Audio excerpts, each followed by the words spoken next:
this garage service. Certainly.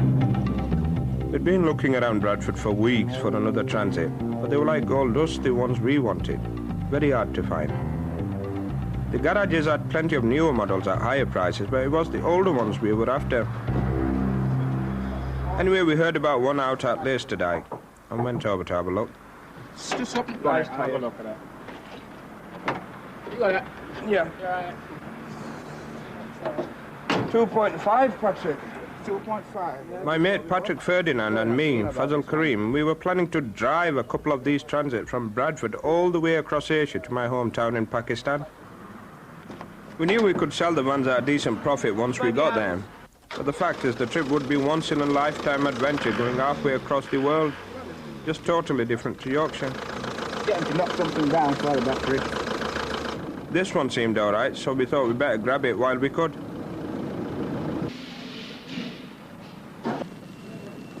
We'd got hold of another one a couple of months back, and we'd taken it to the local mechanics to get it properly sorted out, give it a good service, beef up the suspension, you know, make it a bit stronger. On a 5,000-mile journey, the last thing you want is your van packing up on you in the middle of nowhere. But we knew Qayyum had fixed up plenty of transits for this trip before, so we were pretty sure he'd do us a good job and we'd be all right. A lot of our people are taking these vans to Pakistan, and what they do is they try and get as cheap as possible, and you know, some of them come in with very bad condition. We have to weld them, do a lot of welding, new panels, you know, make sure it's all in good nick before they go from here. Plus the engine, you know, if it needs any work on the engine, we have to really make sure that it doesn't give them any problems on the way. Patrick and me were minicab drivers. We've been partners in our taxi company for 3 or 4 years. The third person we were taking with us was one of our drivers, Azad.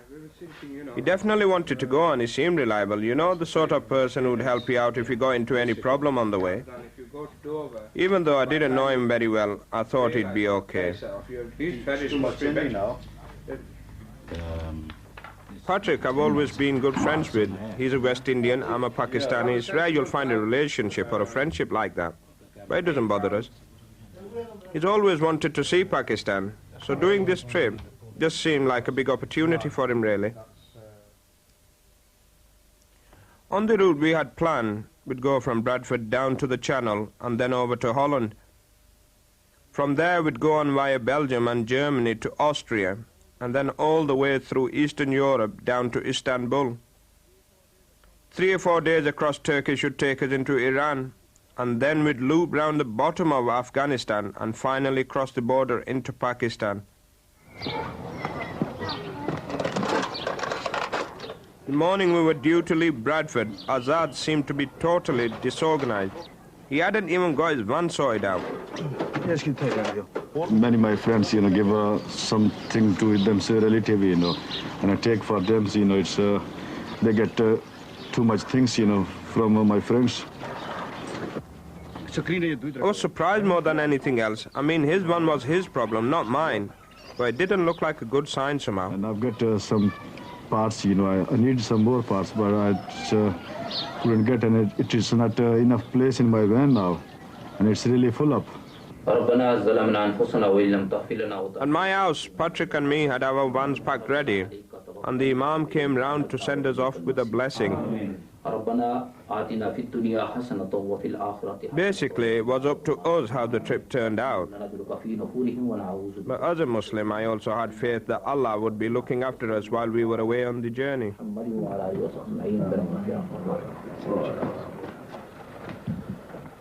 Good. Hmm?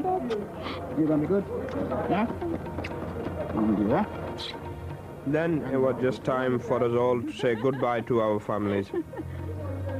You'll be right, don't worry. I'm happy.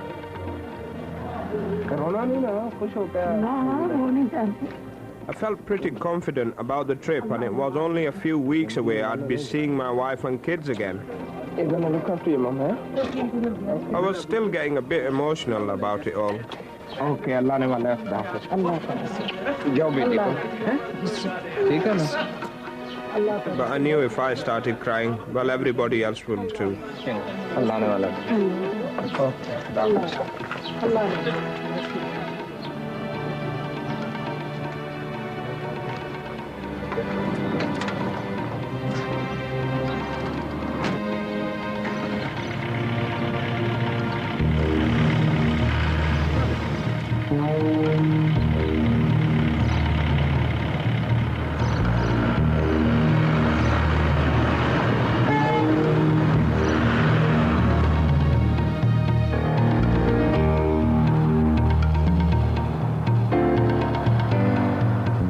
With Azad on motorway outside Bradford. The clown had put a load of burnt out seats on his roof rack and he was planning to take them all the way to Pakistan. I told him straight, if you try and drive a van looking like that across 10 borders, you're asking for trouble for everybody. But he wouldn't shift them.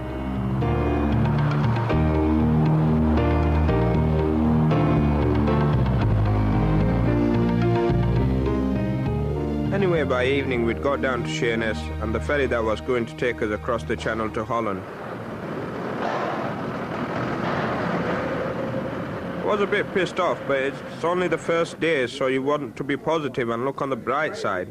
Make the best of things. We've done enough hard work, Patrick, and we should look forward to it. I'm realistic. Yeah. We should be looking forward to it. We should have a good trip.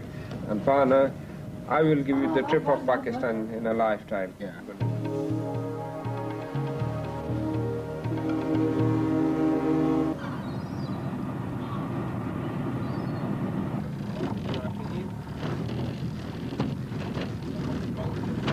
Patrick and me had a rough night on the boat, and we drove on the dockside late next morning. Then I just couldn't believe it.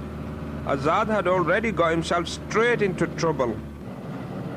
Because of the rubbish on his roof rack, he and his lad Iftar, who was travelling with him, were pulled by the Dutch immigration and interrogated for 3 hours. My passport, and they said date is not right. I showed them 2 passports and other document, driving license, and they said we are not satisfied. What happened was, the dickhead showed them 2 passports and a driving license, and they all had different dates and places of birth on them. I showed, Why, I showed them everything, and they said... He's been living in Europe for 25 years, and he still couldn't see why the officials were suspicious. Yeah, well, they like to, waste time because they've got all day to do it. They could have deported him straight back to Britain, and frankly, the way he'd been carrying on, he bloody deserved it. So, now they let you go? Yeah, they let me go. Okay. Yeah, just a minute.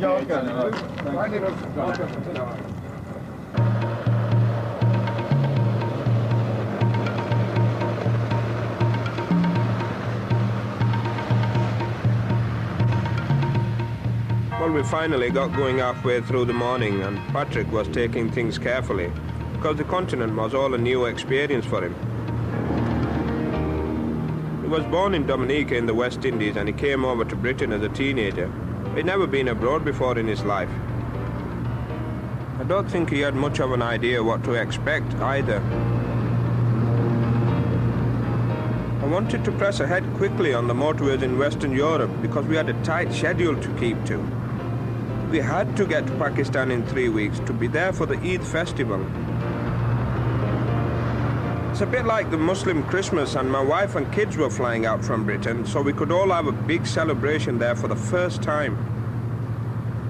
I had to be there, I couldn't miss it, and I've got a whole load of clothes and gifts for my Pakistani relatives loaded up in back of van. We'd settled down and things seems to be going okay through Holland and Belgium, where it's flat as a pancake. But when we crossed into Germany, it was obvious we'd got a problem. It was Azad again. Because he'd got all the crap piled on top of his van, it was running into a load of wind resistance. On flat roads he was alright, but on the hills you come to in Germany, he was short of power. He couldn't keep up with the other 2 vans, and we were always having to slow down.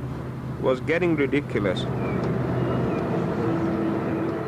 I was going to sort him out when we stopped to cook the evening meal that night.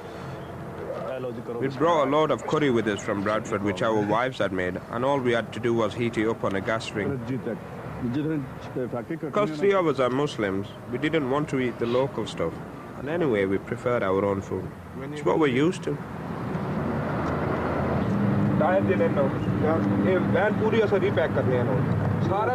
When the meal was over, I just told Azad straight, the junk on his roof had to go, no argument about it. There's no way Patrick and me were going to be held back and lose valuable time just because of him. When you come on a trip like this, you might expect all sorts of aggravation from everyone else you meet, but not from someone from your own community. I knew then I'd made a mistake. If he'd got properly organized in Bradford, he'd never have needed a roof rack. Now he had to sling everything he'd got in the back and still find space for him and his lad to stretch out. There was no chance they'd get a decent night's sleep in there. It looked like a bomb site.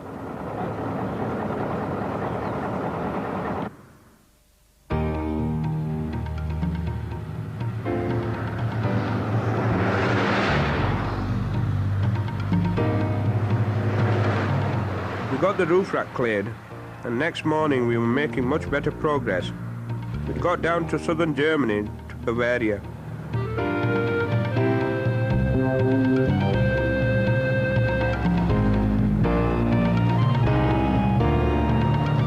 Before lunch, we got to what's one of the main milestones on a journey like this, crossing the river Danube.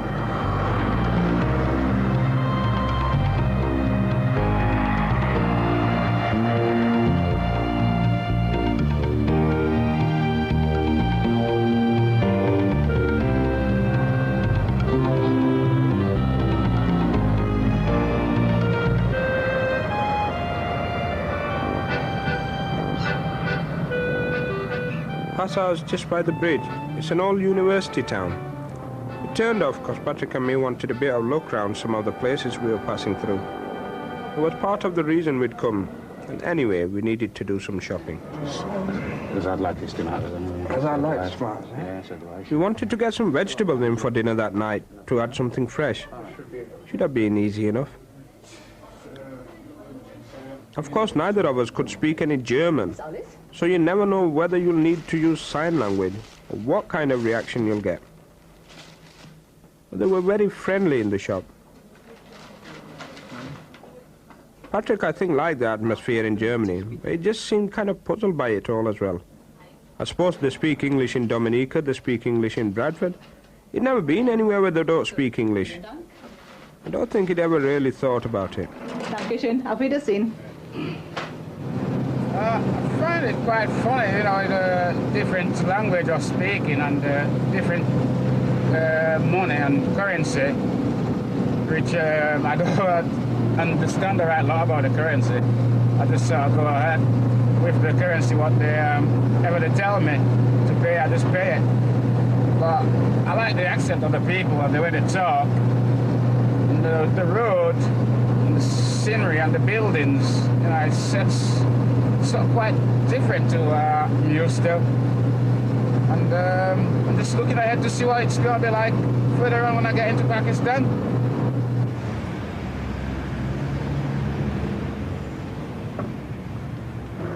By the Austrian border, I was just beginning to get a bit worried about what might happen. I knew I'd got a problem with Azad, but with Patrick we were getting along fine. But he didn't really seem to have found his feet yet.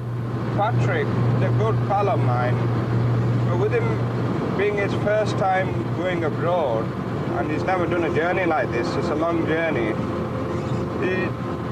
I'm just starting to wonder if he will be able to carry out the responsibility, because you have to eat sensible, drink sensible, drive sensible, and this just makes me wonder if he's capable of that duty.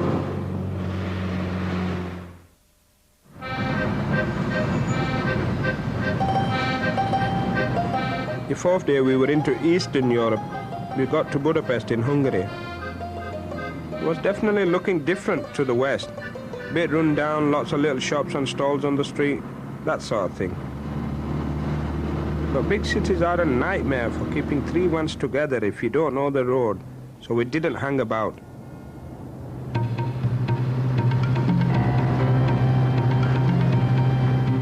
Down into southern Hungary, the countryside was getting very boring, small farms and wide open fields, but we kept going. Now we'd crossed into former communist countries, I was feeling a lot less comfortable. At least in the West, you know, the law's the law, and if you behave yourself, you'll be all right. Further on in Turkey and Iran would be Muslims in a Muslim culture. In Eastern Europe, well, you're never quite sure what to expect. By late afternoon, we'd been going well. We'd made up good time, and then suddenly, I could see it all falling to pieces. As we came to the frontier with Romania, we ran into a 10-mile queue of trucks, all lined up waiting to cross. It was going to be the same old-style hassle you used to get at a border in Eastern Europe, the kind of thing that should have disappeared along with the Russians. It looked like we'd be stuck there for a couple of days at least and totally mess up our schedule. In the end, we only got stuck on the border 6 hours, thank God. But the first time we drove in Romania, Azad was half asleep. We got lost and separated. We were up till midnight driving around the streets looking for each other. I was just getting totally fed up with him.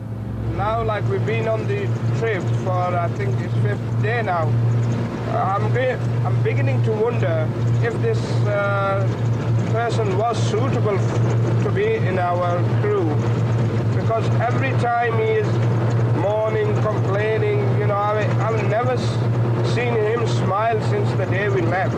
Fair enough, we all miss our families, we miss our homes, but once you are away from home, that doesn't mean that you have to be miserable or put a miserable face and annoy other people. In Romania, you feel like you're in a totally different world to Germany or even Hungary. The truck drivers are complete bloody lunatics, and the roads are terrible too. They're narrow and full of potholes, and you try swerve round one and you just go straight into another. The loaded one in the wet is very dangerous, especially when you're braking. Romania just seemed like a peasant country. You wonder whether money's much good to them, whether they don't just swap everything, barter everything instead. Looks like it must be 40 or 50 years behind Britain. It's going to need a lot of help from somebody to get proper development and a proper economy running.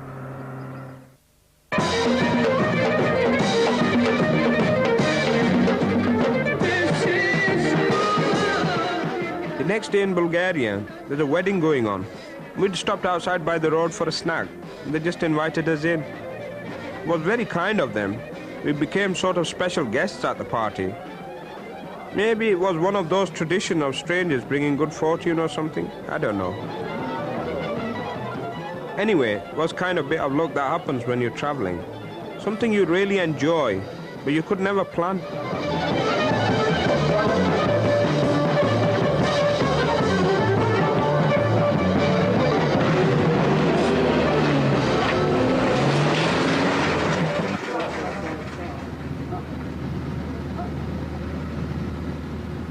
What you do get used to, especially in Eastern Europe, is the reaction you get from some people. Sometimes just by the look of them you can tell, you know they're hostile to you. They don't want to know you at all. And sometimes they just want to mess about and take the mickey. I think particularly in Romania and Bulgaria, they're not used to seeing too many black people and Asian people. And a group like us really confused them why as to what we were doing there. But you can definitely sense a bit of racist feeling sometimes. The one place you know you'll always get aggravation is at a border.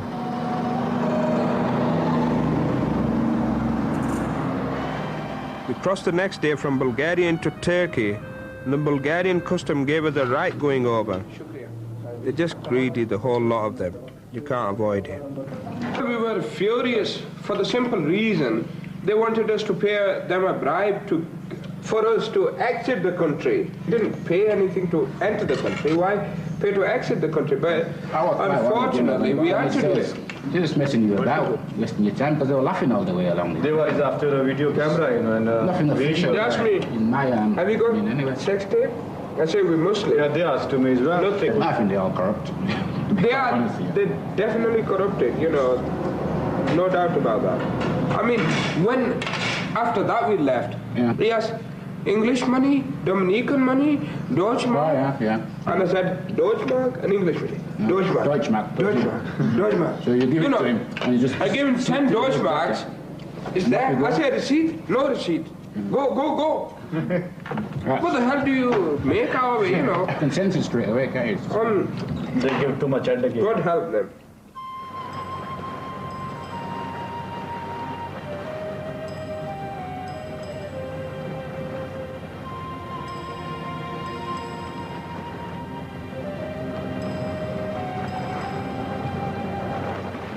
Another couple of 100 miles from the border and we finally made it to Istanbul. We managed the first stage of the journey through Europe okay. The one's been running well and we were more or less on schedule. So it was a big sense of relief just to have reached the halfway mark without any major problems. Gave us a chance to relax a bit. And coming into a Muslim country, there's a definite change of atmosphere anyway. Just made us feel more at home altogether. One thing I'd been planning for the journey since before we left Bradford was to pray in the Blue Mosque. Istanbul's full of beautiful buildings, but the Blue Mosque probably the most famous of them. So because I was there, it was like a big opportunity. Chances are I'll never come again, so I wanted to make the most of it.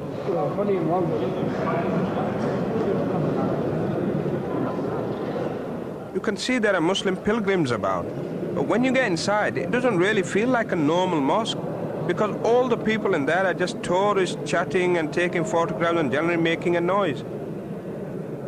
It's a magnificent looking building, no doubt about that, but praying's meant to be a kind of relaxation, helps put your mind at rest, and basically I felt a bit self-conscious about it.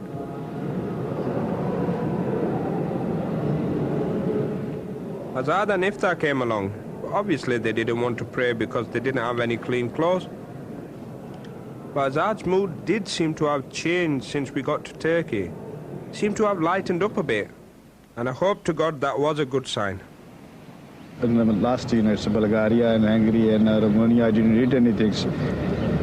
We didn't cook anything, there, because people's bar is very rough, And in this country, this is a Turkish Muslim country, And I eat everything now in here.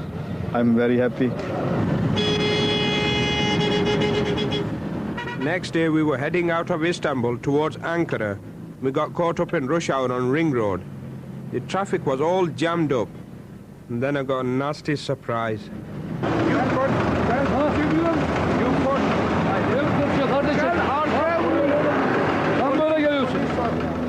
Some dickhead of a Turkish driver tried to push in front of me. He smashed into the van, bent the wing and ripped the bumper off. Fortunately, there was a policeman there, or the Turks would have probably just buggered off and left us. But at the end of the day, if you can't speak the local language, you're not likely to get justice.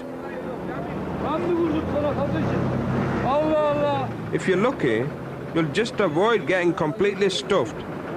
We got a few quid off them eventually. It was just like a token payoff.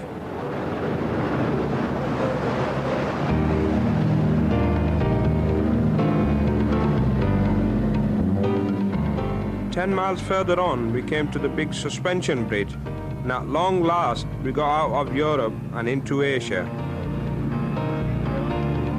It should have been a nice moment for Azad, but halfway across, he realized he left his passport in Istanbul. But Patrick at least seemed a lot more relaxed than he had been, particularly in Eastern Europe. I was on the way through Romania, called into a restaurant. And the guys in the restaurant, they wasn't amazed to see me, they was all just staring and stood looking at me like I was something from the different planet. Obviously, they haven't seen a black man or a West Indian come past that area. And even the girl that was cooking in the kitchen, they must have told her about, this man outside, and she came around and picked out and having a good look at me, So I just gave her a little wave, and went and sit down and got on with the meal. I was a lot more bothered about the journey ahead. We'd been messed about by the Iranian embassy in London. They told us to get our visa for Iran in Ankara instead. Easy enough to do in theory, but it was a hassle I could do without. In Ankara, the traffic was diabolical, and just as I'd been afraid of, Patrick let me down. Him and Azad got lost. I couldn't believe this had happened again. But I wasn't going to waste any more time. I just went straight down to the Iranian embassy for the visas. But might as well have not bothered. Even though I got a recommendation from the British embassy, they treated me like dirt. And by the time I finally met up with the other two next day, there didn't seem any point hanging around in Ankara. If that was how the Iranians were going to behave, we'd do better driving onto Erzurum. What we're trying to do is, if we can get the letters of recommendation from British and ask if the Iranians are messing about, what we could do is go to Erzurum. There's a consulate there. We get the visas done there. So we can drive today and tomorrow, and we'll get there Saturday, so it'll save our wasting of time, you see. If we're going to lay about. They're close tomorrow, aren't they? They're close tomorrow, but we can be driving. It's about 600 miles to Erzurum. That's near the border. Yeah. And if we can get the visas from there, possibly it'll help, you see.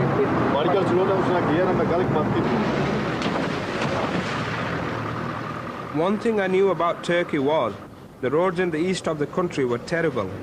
So I definitely wanted to get the accident damage to the van looked at before we left Ankara.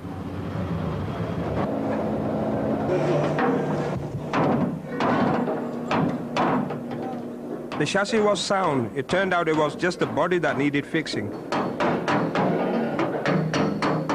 I was actually quite impressed with the mechanic.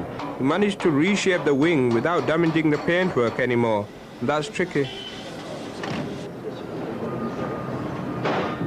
If they know you're a foreigner, they'll never see you again, so there's no comeback. You're always kind of half expecting to be stitched up. But this lot did a very good job on the van, and they treated us well, so it was nice.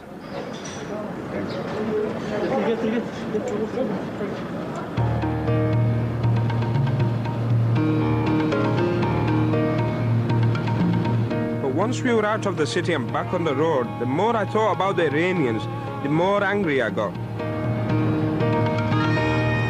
To be honest with you, they haven't done us any favors. With us being Pakistani Muslims and being fellow Muslims, they are supposed to help us. We went for the visas. There was no official that could speak to us or anything, just the person at the door. He took the application form in, come back with a piece of ripped newspaper, have the day down, come back in 10 days. We can't wait 10 days. We need to get back to Pakistan to join up my family for the Eid festival. If we are to wait 10 days, there's still no guarantee we're going to get the visa at the end of the day. So, you know, I just think that lazy dossers, they have no respect or feeling for anybody else, just for themselves.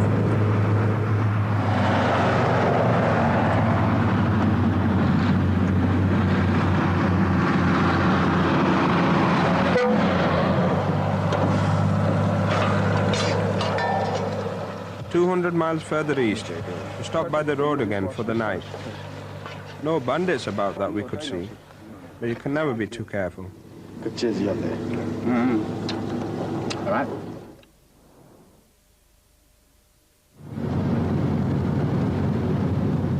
Getting into the mountains the next day, I'd been expecting the road to be bad, but the weather was shocking. I brought my swimming trunks with me from Bradford because I thought maybe we could stop off now and again and have a swim in the rivers. But there was snow on the ground everywhere, and the clouds were so low in some places you could hardly see 20 yards ahead. And all these trucks crawling along made it very slow going. It was 2 really hard days driving before we finally got down out of the mountains and made it to Erzurum.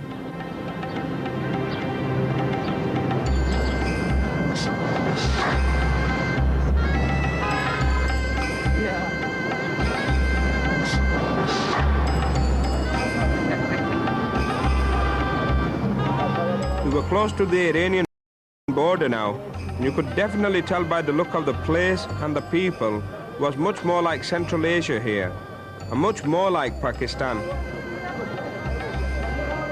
So for the first time really on the whole trip, I felt like we kind of blended in a bit.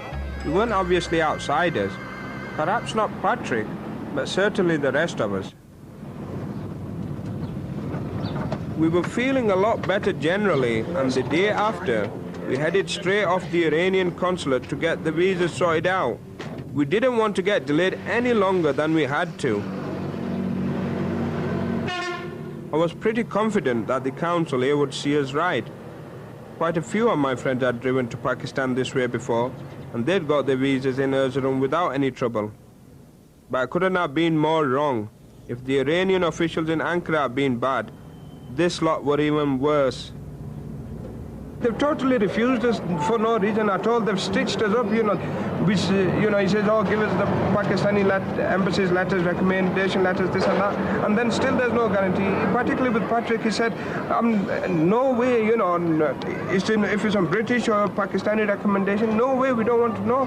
They totally, I don't know the words, but they have buggered us up for our journey. When he told him to bring the embassy letters, and he said to him, we'll get visa. He says, I don't know. Look. He says, well, letter for you. He says, it's like me. Him, no chance.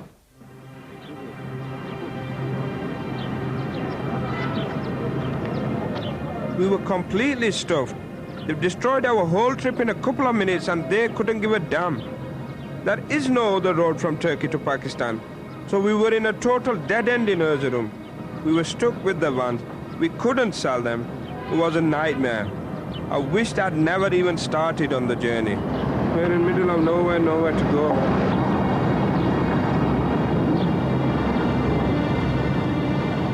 Whatever we did, wherever we went, we'd be wasting time and losing money, and I was sure we'd miss getting to Pakistan for the Eid festival. It was one of the worst days of my life, no doubt about it. There was only one thing that might possibly help us. Hello, is that the British Embassy? Yes, could I speak to Kevin Mowbray, please? The British consul in Ankara knew who we were and he'd given us some help already. He had one suggestion which just might get us out of trouble.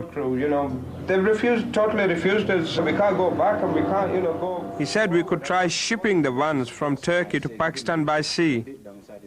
He couldn't guarantee anything, but it just seemed like we didn't have any option except to try it. I just don't have the faith in going for it, and I don't. It's not worth wait anymore, It's not worth. It didn't. No. Wasted enough time. Wasting time, But do you think the shipping would be alright, Azad? I think it's good. It's going to cost us money. We can't do anything, Well, we need to get out of this place, innit? We have to get home one way or the other. Yes. We can't go back. And to be honest with you, I'm sick of it. I can't take it anymore. We've been on the road 15 days, right? 15 days. And I think I'll rather ship the vans. Waiting one day more, in Turkey, aren't you? That's right. Getting vans from corner to pole, you don't know where you go. You go. I think it's not worth even a second, wait in Turkey,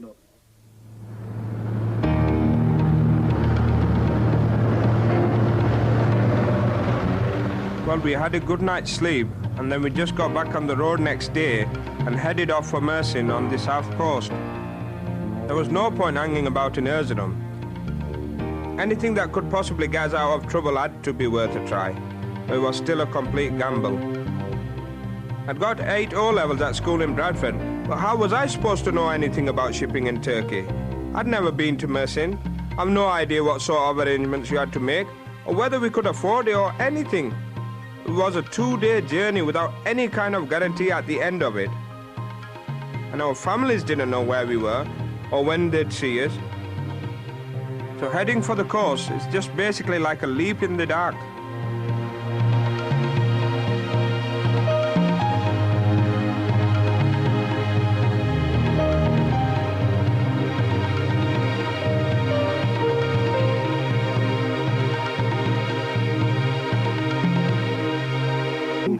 तकरीबन 400 मील है 2.5 weeks sleeping in the back of a van. You get pretty fed up with it.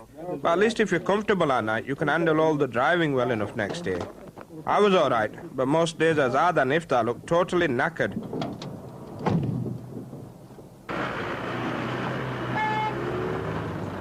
The second morning after we'd turned back from Erzurum, we cleared the mountains for good and finally turned south towards the coast. But we were all still really bitter at how the Iranians had messed us up. Yeah, I think it's racist as the guy myself. It spoiled my journey, which I wanted to do the journey all the way. So I told Fazal, we might as well just ship the vehicles the rest of the way, and let's make the rest of the journey by air, and we pick the vehicle up at the other end. Because I am just totally pissed off with the Iranians.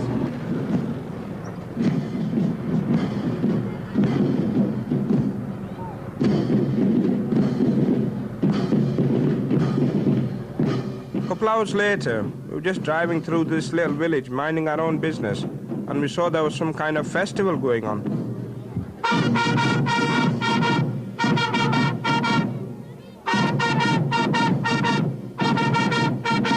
We stopped and had a look, and the Turks were very friendly. It turned out it was a kind of national holiday, and there's a big parade and sports and all that kind of thing. These days you'd never get all the kids in England to dress up and march around like this. It just seemed like the Turks have more pride in their culture than we have now in Britain.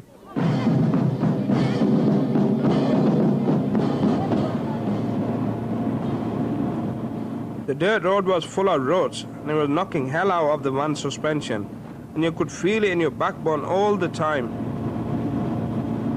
But eventually it changed back to tarmac again, and at the end of the afternoon, we arrived at the south coast.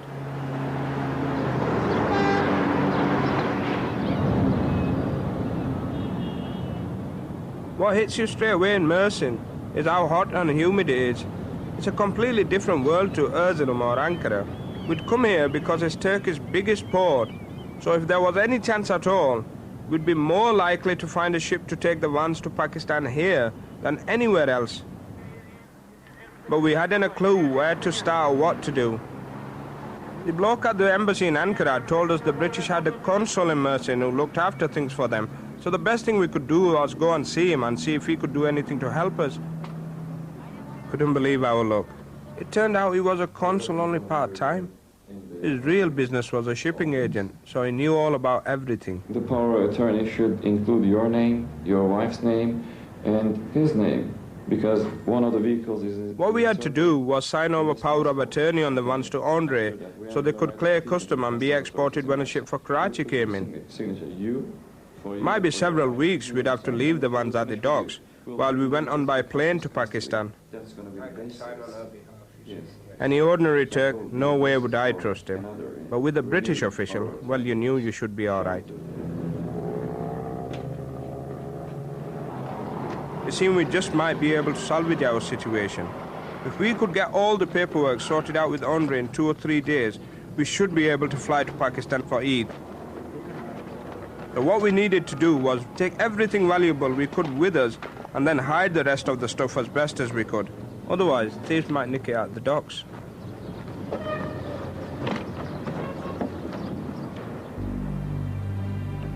Of course, it all turned out too good to be true.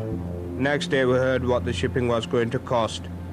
4 times what we'd been expecting.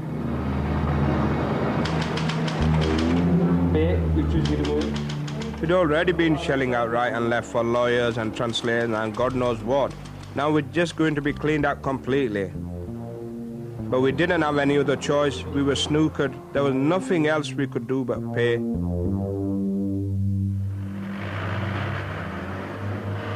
It was costing us a bloody fortune.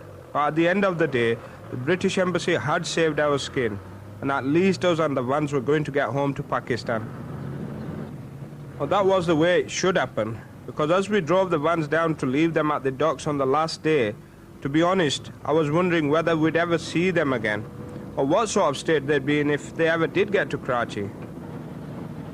We'd been knocked about so much, I was just losing faith in everything.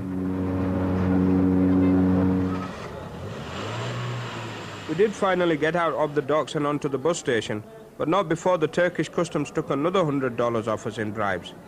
You know, it's like the law of the jungle in a place like that. If you don't pay up, you just won't survive. At least with the British officials, they deal with you straight.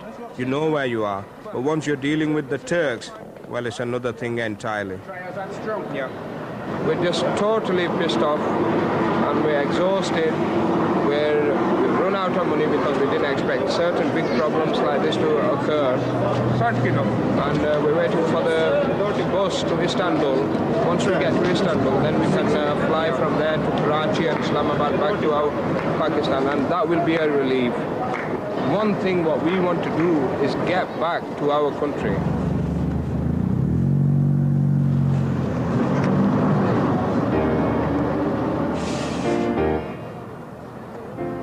It was 16 hours in the bus and another 24 hours hanging about in Istanbul. But eventually we got onto a plane at the airport and we were right glad to get out of Turkey at last.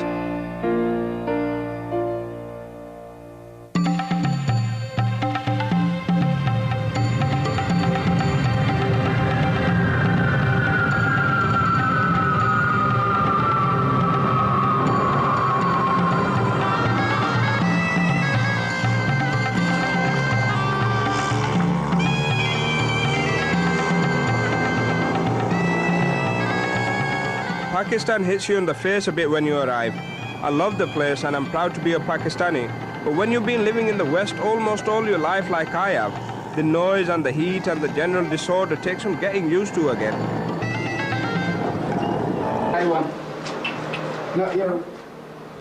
All the time we'd been stuck in Turkey, my family hadn't known where we were or when we'd be coming to Pakistan. So I think they were just as glad to see us as I was to see all of them. I wouldn't say my worries disappeared completely when we arrived in Mirpur, but I was feeling a lot better. I am very relieved for the simple reason that I have made it home and have met up with my family, wife and children. It was a long time I haven't seen them, but will the vans ever get to Karachi? Will the goods in the vans ever get to Karachi? After that, once they have got there, will I get stitched up by the customs? You know, what, they're going to charge extortionate rates or what, you know?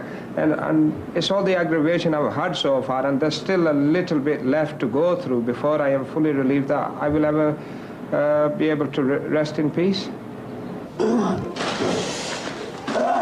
Get this open first. Give it a go. I think Patrick was knocked back a bit by Pakistan. He thought it'd be much more like Britain than it is, but with much better weather. Well, he was right about that. It was the hottest month of the year, way over 100 degrees every day. So we got him kitted out in a pair of local pajamas to keep him cool. Tie that to your waist, right there. Don't put too many knots in that. When you want to go to the toilet, you can't find it and too late, you see. Yeah. Unless you wear the right clothes in this country, you're really going to suffer. But for him, I think it was just like a fancy dress party.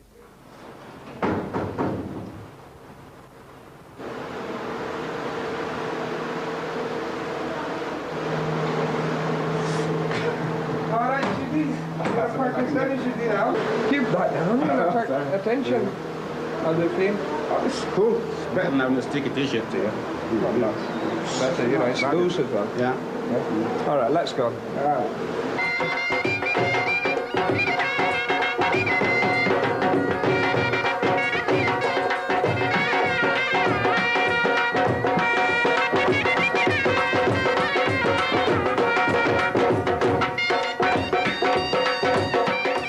One thing about a village in Pakistan is that all your neighbours know everything that's going on. So the word got out really quick that we'd arrived from Britain.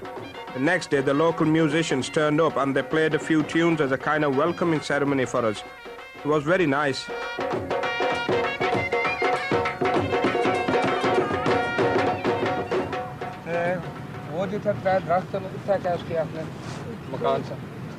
My first duty when I got home was to go and visit my uncle. He'd had a family tragedy a couple of years back when there was a big flood in the area, and I hadn't seen him since then to offer condolences or anything. My uncle's been trying to explain to me exactly what happened when the flood came to Pakistan. He lost all his land, he lost all his animals, and the sad fact is he lost 4 of his children. And you can't replace the children, you can replace everything else. His house was just about there where the 3 trees are, and that is the reason I brought one of the vans to assist him, that he could start a new business and get back on his feet and lead a normal life again.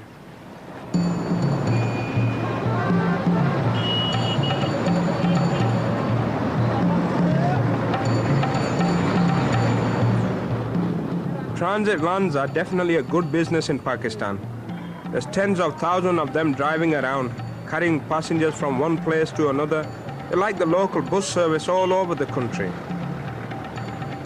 And originally, all these vans were bought in Britain and then fixed up and driven overland out here by people just like me and Patrick and Azad.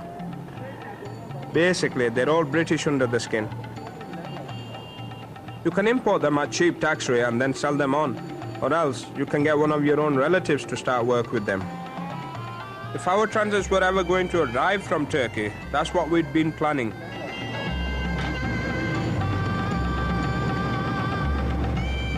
But because we hadn't got the vans with us, we had to use a local transit to get about. Patrick was keen to see a bit more of Pakistan, and he wanted to go on to Gujarat to visit an old mate of his. He'd been in the minicab business with him in England a few years back.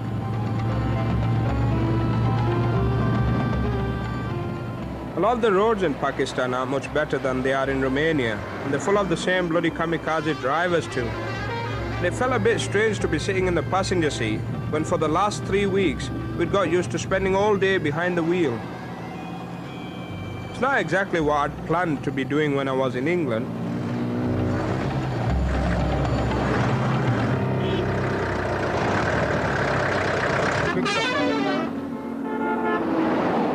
One thing about ones in Pakistan, they'd never be beyond repair. As long as it's still got 4 wheels, it'll be back on road sooner or later. This is it, I think. Is it? Yeah, I'm sure. Well, this is my face. Patrick's mate Fiaz is some kind of local landowner, but he told us to come to his house in town first of all. He'd got a Pakistani wife out on his farm, but in Gujarkhan he was staying with his English wife Diane. And I think she was glad to see some friendly faces from back home. Anyway, Patrick had plenty to say for himself, especially about what happened in Romania. Yeah, so a few minutes later, just in 3 couples coming, banging, boom, boom, boom. They started checking me van, they checked the window, and I was sat there, just watching in the mirror, and they tried to close the window on that, And when they got near to me, and they saw me, they just jumped. And then they said to me, window, lock, back door, lock, you sleep, I'm here, no problem. Go. Oh, great, I can sleep now, Middle of night, they still was banging on this coach, for parking tax. Did you give him parking tax? Did you give him parking tax? I would have done that, I'm crapping myself.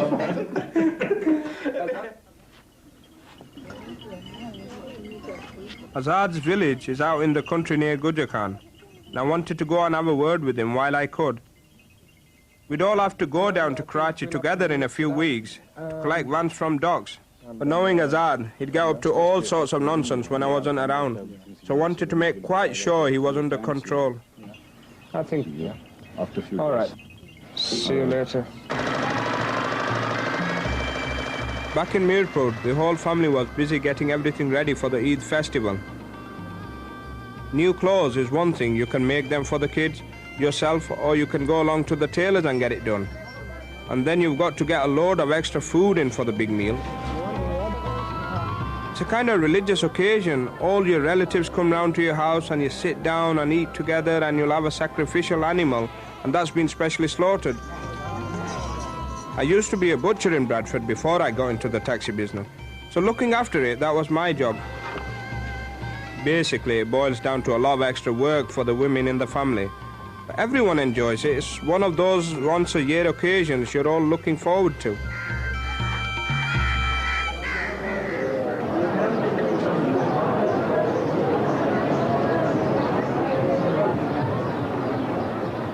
Where we live in Chechnya, there's a shrine right next to the house. It's a saint's tomb, and a lot of pilgrims come to it from all over. And because I'm a Sunni Muslim, I believe in the saints and the prophets, and I like to go in and pray there too. On a journey like we'd done, despite all the hassles, we had eventually arrived in Pakistan in one piece. And in my heart, I was thinking the saint probably had some involvement in it. So I like to pay my respects and show some thanks.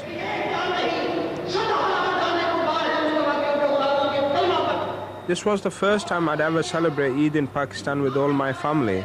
And it was the first time my children had ever been to Pakistan. So it was very important for me. Back home in Bradford, we're obviously part of the British society, but you do want to keep hold of your roots at the same time.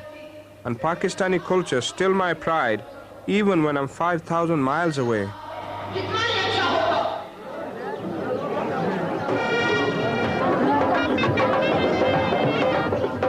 The journey, it was basically aggravation all the way.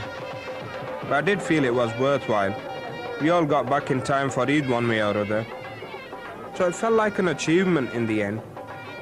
But once is enough. Next time is the plane all the way.